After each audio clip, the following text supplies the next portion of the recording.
The fog rolled in thick from the Atlantic that October evening in 1985, blanketing the coastal town of Harbor's Edge, Maine, like a shroud over a fresh grave. Detective Harlan Reed, retired from the Boston PD after 30 years of chasing shadows in the city's underbelly, had come here for peace. At 68, with a bad knee from a shootout in '72 and a taste for black coffee that never quite masked the bitterness of unsolved cases, he figured the quiet life suited him. But trouble, as Harlan knew, had a way of finding you, no matter how far you ran. He was nursing a mug at O'Malley's diner, the steam curling lazily in the dim light, when the payphone on the wall jangled like an alarm in the night. Old man O'Malley, his face a map of wrinkles from years behind the counter, answered with a grunt. His expression shifted from boredom to concern as he listened, then he handed the receiver to Harlan. "It's for you, detective." "Sheriff's office. Sounds serious up at the Whittaker estate." Harlan set down his coffee, the hot liquid sloshing slightly. The Whittaker estate was a landmark in Harbor's Edge, a sprawling Victorian mansion perched on the cliffs overlooking the sea, built back in the whaling days by Captain Amos Whittaker. Now it was home to Elias Whittaker, the last of the line, a 75-year-old millionaire who'd made his fortune in shipping after World War II. Harlan had crossed paths with him once at a town hall meeting, a sharp, no-nonsense man with eyes that could spot a lie from a mile away and a voice rough as sandpaper. "What's the trouble?" Harlan asked into the phone, his Boston accent clipping the words short. Sheriff Tom Burke's voice came through, edged with tension. "Murder, Harlan. Elias Whittaker's dead. Shot in his study. Doors locked from the inside, windows barred tight. No one's been in or out since dinner. The family's all here, kids, grandkids, a few guests. They're at each other's throats already. It looks like suicide on the surface, but something's off. No powder burns, gun wiped clean. I need your experience on this one." Harlan glanced out the diner's window, where the fog pressed against the glass, the lighthouse beam cutting through it like a knife in the dark. Retirement had been a nice dream, but dreams fade. "I'll be there in 10, he said, hanging up. He tossed a few bills on the counter, nodded to O'Malley, and limped out into the chill night air. His old Ford pickup truck rumbled to life with a cough of exhaust, headlights piercing the mist as he headed up the winding cliff road. The drive was eerie, the fog swirling like ghosts around the truck, the road narrowing as it climbed toward the estate. Harlan's mind raced ahead, a locked room mystery, a gunshot heard by all, a family full of potential motives. It reminded him of those Agatha Christie novels his late wife used to read aloud on rainy nights, intricate puzzles where everyone had secrets, and the truth hid in plain sight. But this was real life, with real blood, and Harlan knew from his Boston days that families could be the deadliest of all. He pulled up to the wrought iron gates, where a young deputy waved him through, his flashlight beam jittery in the mist. The mansion loomed ahead, its turrets silhouetted against the foggy sky, every window glowing with light as if the house itself was awake and watching. Sheriff Burke met him at the massive oak front door, his uniform rumpled, mustache drooping under the weight of the night. At 45, Burke was competent for small-town crimes, bar fights, thefts, but a high-profile murder like this was out of his league. "Glad you're here, Harlan," Burke said, shaking his hand firmly. "State police will roll in tomorrow morning, but I wanted a fresh pair of eyes tonight. Come on in." They stepped into the grand foyer, the air warm but heavy with the scent of polished wood, old books, and something sharper, the faint, coppery tang of blood. A crystal chandelier hung overhead, casting sparkling patterns on the marble floor, but the beauty felt mocking in the face of death. "Give me the rundown," Harlan said, hanging his coat on a brass rack. Burke led him down a hallway lined with oil paintings of stern Whittaker ancestors, their eyes seeming to follow the men. Family dinner started at 7 sharp. Elias at the head of the table, as always old school. You know his son, Marcus Whittaker, 45, runs the family shipping business now, but from what I hear, it's been struggling since the oil embargo. Daughter, Lydia Hayes, 42, married to Gerald Hayes, a slick lawyer from Portland. Then the grandkids, Marcus's son, Elias Jr., 22, just back from Harvard or some Ivy League place, and Lydia's daughter, Sophia, 19, an aspiring artist, bit of a rebel from what the staff says. 2 guests rounded it out, Dr. Evelyn Cartwright, the family doctor, around 60, been with them for decades, and Victor Lang, Elias's old business partner from Boston, 75, still sharp as a tack. Dinner ended around 8. Elias said he had important papers to review and headed to his study alone. We heard the door lock bolt sliding home. About 30 minutes later, a single gunshot echoes through the house. The family rushes to the study, but the door's still locked from the inside. Marcus grabs a fire poker from the hallway and bashes the lock in. They find Elias slumped over his desk, .38 revolver clutched in his right hand, bullet wound to the temple. Blood everywhere. And a suicide note typed on his old Remington typewriter, "I can't live with the guilt anymore. Forgive me." But here's the kicker: no powder burns on his hand, like he didn't fire the gun. And the weapon's wiped clean, no fingerprints at all. Elias was old-fashioned, he always wrote letters by hand, hated that typewriter. Harlan nodded, absorbing the details. It was a classic locked room puzzle, the kind that had stumped lesser detectives. They reached the study door, now splintered around the lock.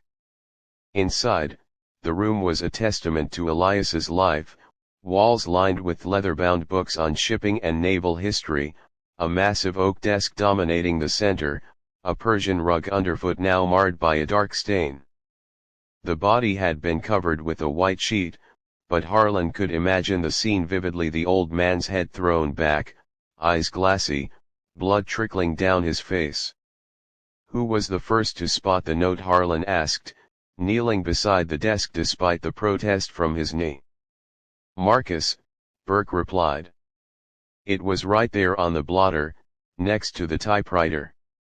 Harlan examined the Remington, an antique with worn keys but recent use evident from the fresh ribbon. The note was crisp, the words centered perfectly. He glanced around, windows barred with iron, latched securely, no signs of forced entry. The door's lock was heavy-duty, the key still in it on the inside. The fireplace was cold, ashes undisturbed, the chimney narrow enough to rule out Santa Claus or any human intruder. No obvious secret passages, though Harlan tapped the paneling just in case. Alibis for everyone? Harlan asked, standing with a grunt. Burke consulted his notebook, the pages crinkled from the fog's humidity. Loose, but they check out on the surface.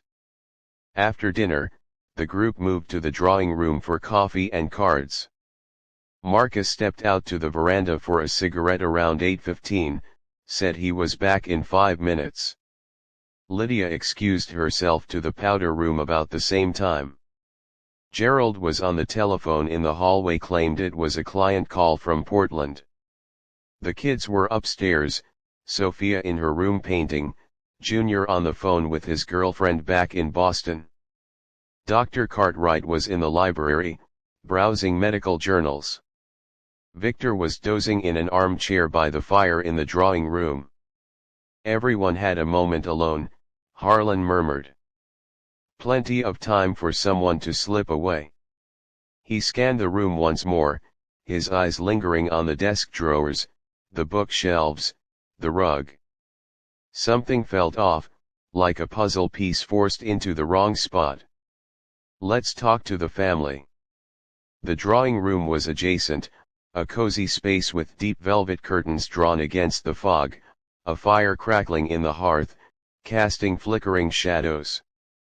The air was thick with cigar smoke and tension, the family seated in a loose circle, their faces a mix of grief, suspicion, and exhaustion. Marcus paced near the window, his broad frame tense, hands clenched. Finally, "Someone who knows what they're doing," he barked as Harlan entered. "My father's dead, and we're sitting here like criminals." "Take it easy, Marcus," Lydia said from the sofa, her voice sharp but trembling. She was a striking woman, dark hair pinned up, dressed in a simple black dress that spoke of quiet elegance, but her eyes were red-rimmed from tears or something else. Beside her, Gerald Hayes sat with lawyerly composure, his suit impeccably pressed, a glass of scotch in hand. "We're all upset," he said smoothly. "But let's cooperate."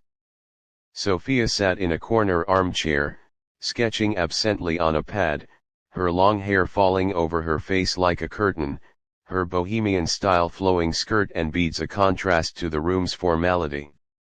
Elias Jr. lounged nearby, flipping a coin between his fingers, his preppy sweater and slacks hiding a nervous energy. Dr. Cartwright, in a sensible wool suit, sipped tea from a china cup, her expression professional but strained. Victor Lang, frail with age but eyes sharp, leaned on a cane, observing the room with a predator's patience. Harlan cleared his throat, his presence commanding attention. "I'm Harlan Reed, retired Boston PD Sheriff. Burke asked me to consult. I know this is hard, but I need to ask some questions to get to the bottom of this." They murmured assent, though the wariness was palpable. "Let's start with the will," Harlan said. "I understand it was being read tomorrow. Elias called you all here for it?" Marcus stopped pacing, rubbing his jaw. "Yeah, Dad said he had revisions to make. Big changes, he called them. Wouldn't tell me details, but he hinted at it during dinner. Said some people might be surprised." "Who stands to benefit?" Harlan pressed, watching their reactions. Gerald leaned forward. "As the family lawyer, I can say Elias was fair. The shipping company goes to Marcus, with provisions for ongoing operations. Lydia and I inherit the summer cottage and some investments. The grandkids have trust funds for education and such. Charities get a portion. Elias was big on philanthropy in his later years." Victor snorted, his voice raspy. "Philanthropy, my foot. Elias and I started that company after the war, scraping together every penny. He owed me more than a portion. Lately, he was talking about donating the bulk to some maritime museum. Cutting the family short to atone for something." Lydia's eyes narrowed, her handkerchief twisted in her hands. "That's nonsense. Father loved us. He wouldn't disinherit his own blood." Harlan turned to Dr. Cartwright. "His health? Any reason he'd take his own life?" She shook her head firmly. "Heart issues, yes, but stable with medication. No depression, no talk of ending it all. Elias was tough, he faced life head-on. Suicide doesn't fit the man I knew." "And the gun?" Harlan asked the room. "Anyone recognize it?" Marcus nodded. "Dad's old service revolver from the Navy. Kept it in the desk drawer, locked. He showed it to me once, said it was for protection, though he never used it." "Anyone hear anything unusual before the shot?" Harlan continued. Sophia looked up from her sketch, her pencil pausing. "I thought I heard voices from the study. Low, angry like an argument. But the wind was whipping outside, and the house creaks, so I dismissed it." Junior shrugged, Pocketing the coin. I was on the phone with my girl. Didn't hear a damn thing.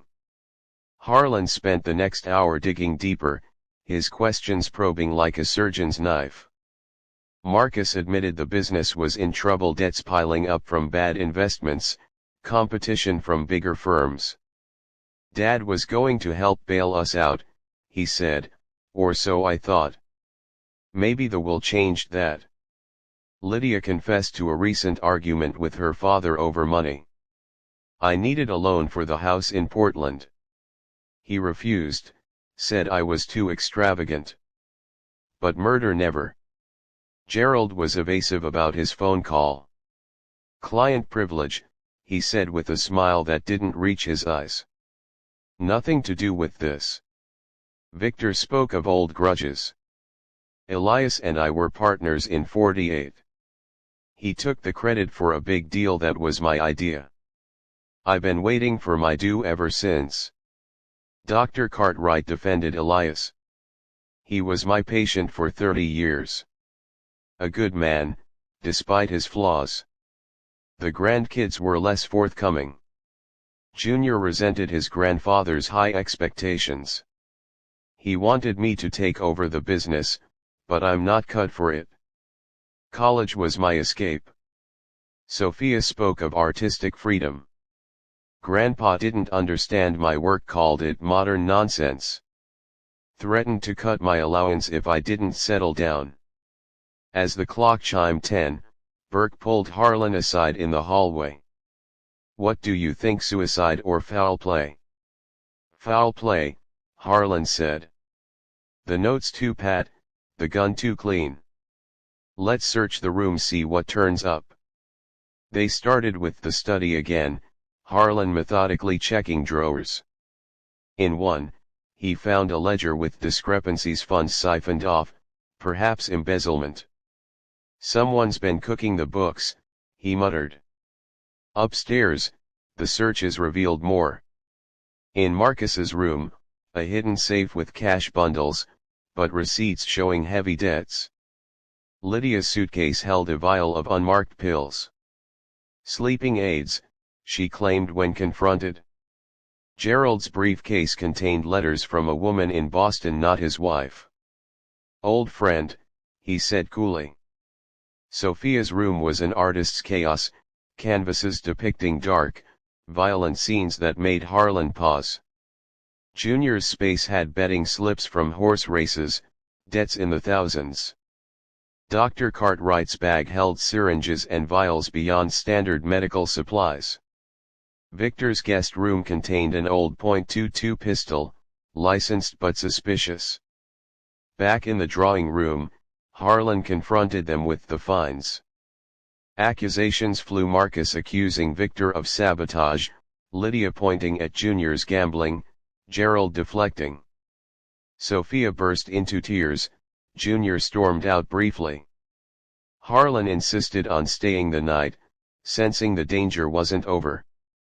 He took a guest room, revolver under his pillow, but sleep was fitful, haunted by memories of Boston cases, a similar locked room in 76, solved by a hidden passage. A crash woke him at 2 a.m. Rushing downstairs, he found the study window smashed, wind howling in, papers scattered. Someone trying to stage a break-in, he said as the family gathered in robes. The next morning, over breakfast in the dining room, Harlan interviewed each again, delving into backstories. Marcus spoke of growing up in Elias's shadow, the pressure to succeed. Lydia recalled childhood memories, but her voice cracked when mentioning her late mother. Gerald admitted to financial strains in his practice. Victor reminisced about the war years, hinting at Elias's shady deals. Dr. Cartwright revealed Elias's terminal diagnosis, cancer, months left. He didn't know I knew, she said. Junior confessed to gambling addiction, Sophia to a forbidden romance with a female artist, scandalous in 85.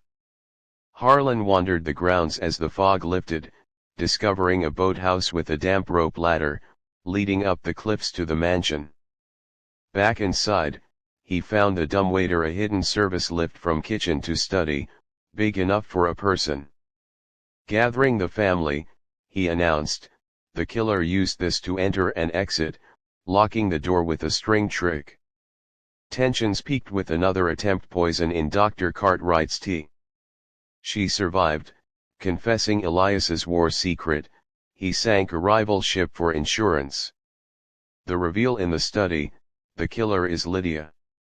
Motive, Elias killed your real father in the war. You used the dumbwaiter, shot him with a silenced .22, planted the .38.